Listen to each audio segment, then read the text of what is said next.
Subject का दे दिया हूँ। अलजेब्रा का है, ज्योमेट्री का है, साइंस 1 का है, साइंस 2 का है, इंग्लिश का है, ग्रामर है, राइटिंग स्किल है, टेक्स्ट बुक है।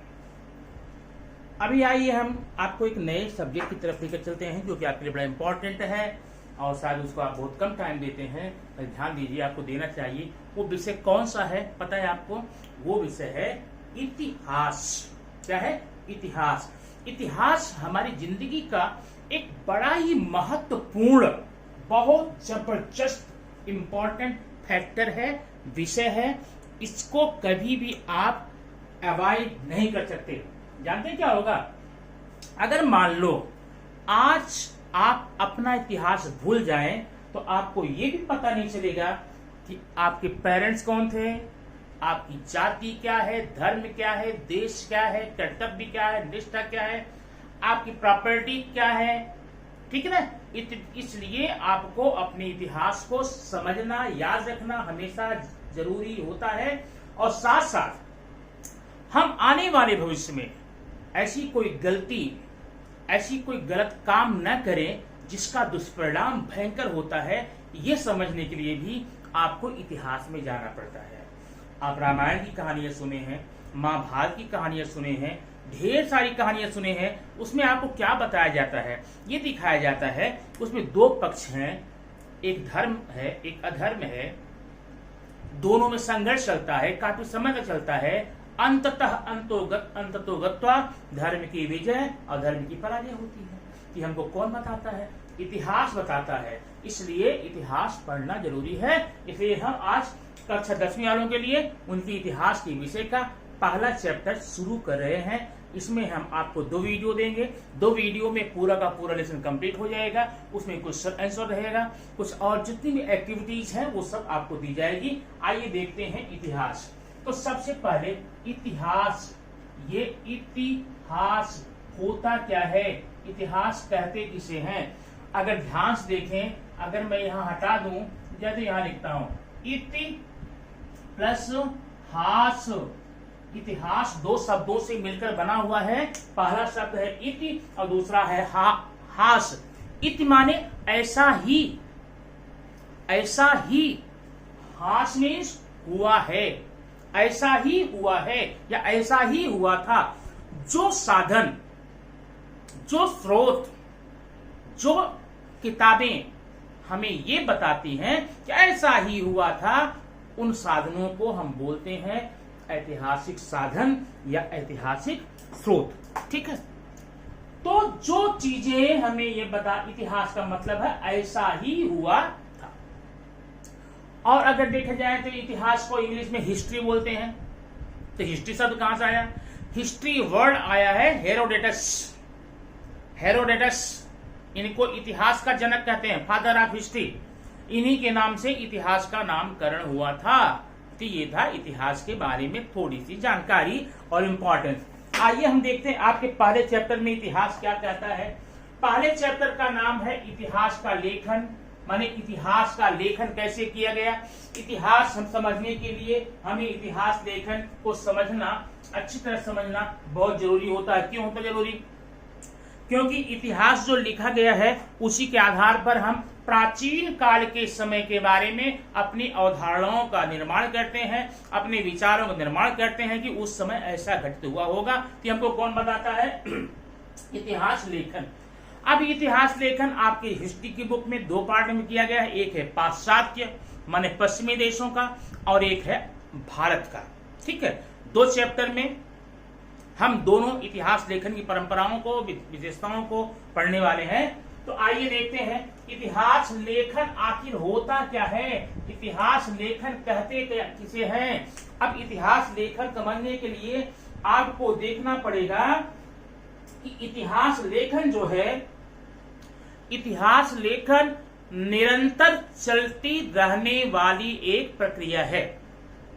इतिहास लेखन निरंतर चलती रहने वाली एक प्रक्रिया है, एक क्रिया है, एक साधन है जो कि प्राचीन समय की बातों को, घटनाओं को, विवरण को हमारे सामने प्रस्तुत करता है। तो आप समझ गए होंगे इतिहास लेखन किसे कहते हैं। इतिहास लेखन प्राचीन काल की घटनाओं को, विवरण को, परिदृश्यों को एकत्र करके हमारे सामने रखने वाली एक निरंतर प्रक्रिया है। तो यह जो इतिहास लेखन है, ऐसा नहीं है कि प्राचीन समय में जो लिख दिया गया अब पूरी सृष्टि तक वही हम इतिहास पढ़ेंगे। इतिहास ऐसा नहीं कि एक बार लिख दिया गया हो गया। इतिहास निरंतर चलती रहने वाली एक प्रक्रिया है, ये निरंतर चलती रहेगी। प्राचीन काल के समय में जो लिखा गया हम आज पढ़ेंगे, आज के समय में जो लिखा जाएगा हम फ्यूचर पढ़ेंगे, फ्यूचर में जो लिखा जाएगा और आगे काल में पढ़ेंगे। तो इतिहास लेखन क्या है? इतिहास लेखन निरंतर चलने वाली एक ऐसी प्रक्रिया है जिसमें कि इतिहास की बातों को या प्राचीन बातों को, घटनाओं को, विवरणों को तार्किक ढंग से हमारे सामने पेश किया जाता है। इसे कहते हैं इतिहास लेखन। ठीक ना? अभी हमें देखना है आखिर इतिहास लेखन का उद्देश्य क्या है, इतिहास लेखन का लक्ष्य क्या है। ठीक है, इतिहास लेखन का लक्ष्य है कि प्राचीन समय में घटित घटनाओं को, प्राचीन समय की राजनीतिक परिदृश्यों को, आर्थिक, सामाजिक, सामरिक सारी घटनाओं को हमारे सामने पेश करना, हमको उसके बारे में जानकारी देना, यह है इतिहास लेखन का उद्देश्य। ठीक है, इतिहास लेखन का उद्देश्य क्या है? इतिहास लेखन का उद्देश्य है प्राचीन समय में घटित घटनाओं का, विवरणों का तार्किक और प्रामाणिक ढंग से हमारे सामने उस परिदृश्य को रखना। चलिए अभी जरा देखेंगे इतिहास अनुसंधान। अब देखो, इतिहास लिखने के पहले क्या होता जाते हैं, ऐसा नहीं कि जो भी मन में आया वही निकाल कर इतिहास लिख डाला। इतिहास लिखने के पहले हमें उसका अनुसंधान करना पड़ता है, उसकी खोज करनी पड़ती है, उस पर शोध करना पड़ता है, तब जाकर के प्रामाणिक परिदृश्य देने के लिए, प्रामाणिक विवरण देने के लिए शोध करना पड़ता है। तो हमें ये पढ़ना है कि इतिहास के अनुसंधान में, अनुसंधान खोज में सहायक कौन कौन शाखाएं हैं। पहले आप ये सुन लीजिए, जैसे आप विज्ञान आप पढ़ते हैं तो विज्ञान क्या होता है? विज्ञान क्रमबद्ध सुसंगठित, ज्ञान को विज्ञान कहते हैं, या क्रमबद्ध सुसंगठित एवं प्रयोगों पर आधारित ज्ञान को विज्ञान कहते हैं। अगर विज्ञान की कोई प्राचीन बात है, विज्ञान में कोई प्राचीन बात है, अगर उसे हम आप प्रमाणित करना चाहें तो लैब में जाकर कर सकते हैं ना, कभी भी कहीं भी कर सकते हैं। लेकिन बच्चों, इतिहास एक ऐसी चीज है जो कि प्राचीन काल की घटनाओं को अगर हम आज उठाकर देखना चाहें तो नहीं देख पाएंगे। नहीं देख पाएंगे ना। वो तो कुछ हमारे प्राचीन साक्ष्य, अब चाहे भौतिक साक्ष्य हो, चाहे लिखित साक्ष्य हो, चाहे मौखिक साक्ष्य हो, 3 साक्ष्य हैं इतिहास जानने के, लिखित, भौतिक, मौखिक। ठीक है, इनके आधार पर हम कुछ घटनाओं को जोड़ तोड़ करके और अपने विवेक, अपने विचार के आधार पे उस समय के, उस काल की घटनाओं को एक लिखित रूप देते हैं। बराबर है। अब उसका कोई साक्ष्य, अटूट, अकाट्य प्रमाण आज अगर कोई पेश करना चाहे तो हम नहीं कर सकते। ठीक है, अब मान लीजिए हमें इतिहास देना है 10वीं शताब्दी का। अब सोचिए 10वीं शताब्दी का एक भी अंश आज नहीं है, आज क्योंकि 21वीं है। जो 10वीं शताब्दी में चीजें थी आज उसका यूज नहीं हो रहा है, उसका प्रयोग नहीं हो रहा है, क्योंकि हमको अध्ययन करना है। इसलिए हम क्या करेंगे, कुछ साक्ष्य देखेंगे, कुछ प्रमाण देखेंगे, उसके आधार पर कर देंगे। मैं अब इसमें सहायक ज्ञान शाखा कौन कौन सी है, तो पहले मैंने बताया इतिहास का लेखन कोई वैज्ञानिक आधार नहीं है, कोई वैज्ञानिक पद्धति नहीं है। विज्ञान की तरह इसको आधुनिक समय में प्रयोग करके इसको सही निष्कर्षों पर नहीं पहुंचा जा सकता। तो फिर इतिहास हम लिखें कैसे, इतिहास जाने कैसे? इतिहास जाने के लिए हमें कुछ ज्ञान शाखाओं का अवलंबन लेना पड़ता है। माने कुछ शाखाएं ऐसी होती हैं जो हमको इतिहास के बारे में ज्ञान देती हैं। अब कौन कौन शाखाएं हैं, कौन कौन चीजें हैं, हम आपको बता दें। उसमें से पहला है पुरातत्व अभिलेख। अब पुरातात्विक जगहों पर जहां पर खुदाई हुई है वहां पर प्रस्तर खंड के, पत्थर के अभिलेख मिले हैं, ताम्र खंड मिले हैं, ताम्र पत्र मिले हैं, मिट्टी के बर्तन मिले हैं। या अभिलेख मतलब क्या होता है कि उस कालखंड के शासक के बारे में सामाजिक, राजनीतिक, सामरिक अवस्थाओं को बारे में वहां पर वर्णन किया जाता है। तो अभी पहली बात हो गई पुरातात्विक अभिलेख, तो एक ज्ञान शाखा, ज्ञान देने का शासन काम हमें कौन करेगा? पुरातात्विक अभिलेख करेगा। और दूसरा कौन करेगा उसमें? हस्तलेख। अब हस्तलेख क्या होता है? हस्तलेख को आपको जरा ध्यान दें, किताब में आपको लिखा गया होगा पांडुलिपि। पांडुलिपि माने हस्तलेख। प्राचीन समय में छापे खाने थे नहीं, ठीक ना, पब्लिकेशन नहीं थे, किताबें छपती नहीं थी। जो भी साक्ष्य, जो भी चीजें होती थी, किताबें होती थी, उस समय कवि रचनाकार उसको अपने हाथ से लिखते थे। तो उनके हाथ से लिखे गए साक्ष्यों को हम क्या बोलते हैं? हस्तलिपि बोलते हैं या पांडुलिपि बोलते हैं। तो इतिहास अनुसंधान में सहायक एक हो गया पुरातात्विक अभिलेख, दूसरा हो गया पांडुलिपि या हस्तलेख, तीसरा हो गया उस समय लिखे गए चीजों के अक्षर का आकार, अक्षर कैसा था, दस्तावेज के कागजों का प्रकार, कागज किसका उपयोग करते थे? पत्तों पर कभी लिखते थे, कभी भोजपत्र पर लिखते थे, कभी छाल पे लिखते थे। अब कौन सा साधन है ये भी हमको उसमें देखना पड़ता है। तो वहां का भाषा विज्ञान कैसा है, उस समय में प्राप्त मुद्राएं कैसी थी, मुद्राओं की रचना कैसी थी, मुद्राओं पर चित्र किसका था, मुद्राओं पर भाषा कौन थी, उस भाषा की शैली कौन थी, उस भाषा की लिपि कौन सी थी, बराबर है। तो इन सब चीजों के आधार पे हमने क्या किया? इतिहास अनुसंधान में सहायक ज्ञान शाखाएं, याद रखना अगर एग्जाम में आता कि इतिहास के अनुसंधान में कौन कौन सी शाखा, ज्ञान शाखाएं सहायक होती हैं। तो पुरातात्विक अभिलेख है, बराबर है, लेखन शैली है, अक्षर का आकार है, अक्षर का प्रकार है, मुद्रा है, अभिलेखागार है, ठीक ना। इन सारी चीजों के आधार पे हम क्या करते हैं? इतिहास के अनुसंधान को हम एक निष्कर्ष पर ले जाते हैं, एक फल पर ले जाते हैं। अब देखिए जरा इतिहास लेखन की प्राचीन परंपराएं कैसी थी। जब पहली बात तो पहले तो इतिहास लेखन की परंपरा थी ही नहीं, ठीक है ना। अब जब इतिहास लेखन परंपरा शुरू हुई सबसे पहले, तो वो परंपराएं कैसी थी अब देखा। जब आज का इतिहासकार, क्योंकि देखो प्राचीन काल का इतिहास लिखने के लिए प्राचीन काल का इतिहासकार नहीं आएगा, तो पता नहीं कब का जाने का मर गया, मर मिट गया। प्राचीन समय का इतिहास भी लिखने के लिए आधुनिक समय के ही इतिहासकार की आवश्यकता पड़ेगी। तो जब कोई इतिहासकार भूतकाल की रचनाओं को, भूतकाल के इतिहास को, भूतकाल के विवरण को हमारे सामने लिखित रूप में रखना चाहेगा, तो वो करता क्या है? उस समय के कुछ प्रमाणों को, कुछ साक्ष्यों को हमारे सामने पेश करता। लेकिन ध्यान रखना, कोई भी इतिहासकार इतिहास की सारी चीजों को अपने लेखन में समाहित नहीं कर सकता। कोई इतिहासकार इतिहास की सारी घटनाओं को, सारी चीजों को, सारे तथ्यों को, सारे विवरण को हमारे सामने पेश नहीं कर सकता। क्यों? संभव नहीं है भाई। अब संभव क्यों नहीं है? अब देखो उस समय की शासन प्रथा कैसी थी, उसका सीमा विस्तार कितना था, राज परिवार कैसा था, राज परिवार में परंपरा कैसी थी, समाज कैसा था, उस समय की आर्थिक अवस्था कैसी थी, व्यापार कैसा था, ग्रामीण जीवन कैसा था, प्राकृतिक चीजें कौन सी थी, उस समय फसलें कौन कौन थी, व्यापार के साधन कौन थे, व्यापार की मुद्रा कौन थी, बहुत चीज इतिहास में आती है। इसलिए इतिहासकार के द्वारा प्राचीन समय की सारी चीजों को अपने लेखन शैली में देना संभव नहीं है। अब वो लिखेगा क्या?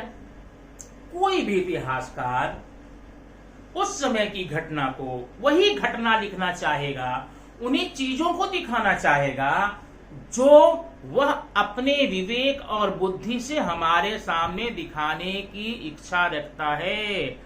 वह कोई भी इतिहासकार इतिहास की उन्हीं चीजों को दिखाना चाहता है, उन्हीं चीजों को लिखता है जिनको वह दिखाने का इच्छा रखता है।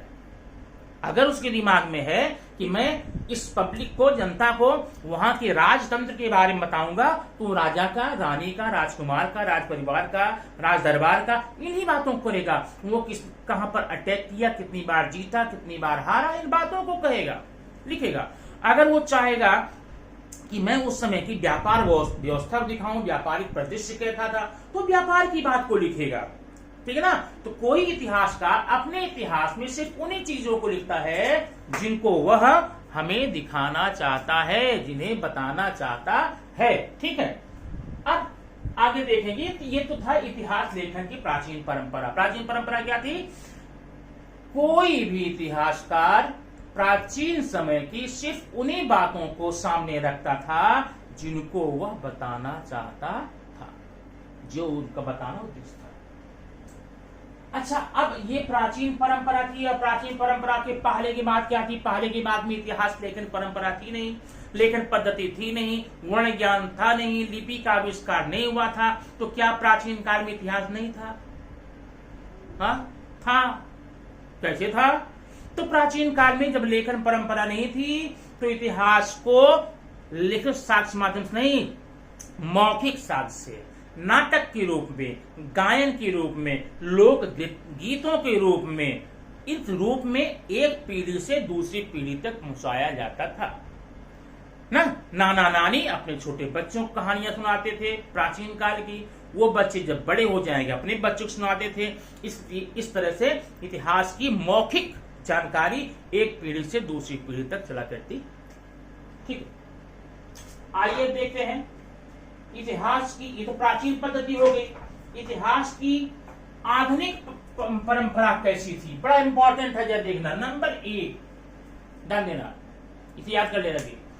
आधुनिक इतिहास, आधुनिक लेखन परंपरा कैसी थी? पहला, इतिहास की जो आधुनिक लेखन परंपरा थी वह वैज्ञानिक साक्ष्यों पर आधारित थी। कोई भी इतिहासकार अपने इतिहास को लिखने के पहले उससे संबंधित दस्तावेजों को, प्रमाणों को अच्छी तरह से जानता था, परखता था, उसे हर एक कसौटी पर खरा उतरता था, तब जाकर के इतिहास में उसको जगह दी जाती थी। बराबर है। नंबर 1, ये एक वैज्ञानिक पद्धति अपनाई गई इतिहास लिखने में आधुनिक समय में, प्राचीन में नहीं, आधुनिक में। दूसरी चीज क्या थी? अब इतिहास जो है मानव केंद्रित हो गया। सिर्फ इंसानों के बारे में वहां पर लिखा गया।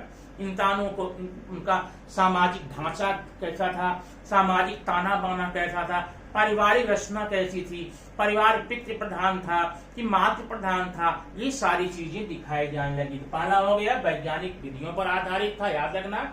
दूसरा हो गया मानव केंद्रित हो गया। सिर्फ इंसानों के बारे में ही इतिहासकार जानकारियां दिया करते थे। ठीक ना।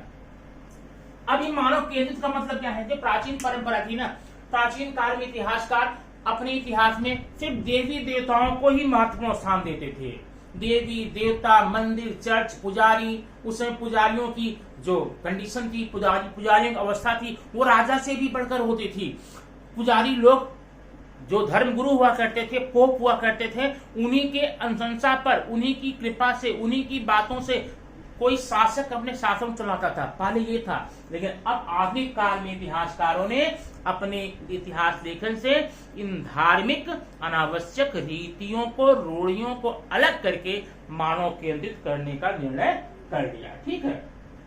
अच्छा, तीसरा,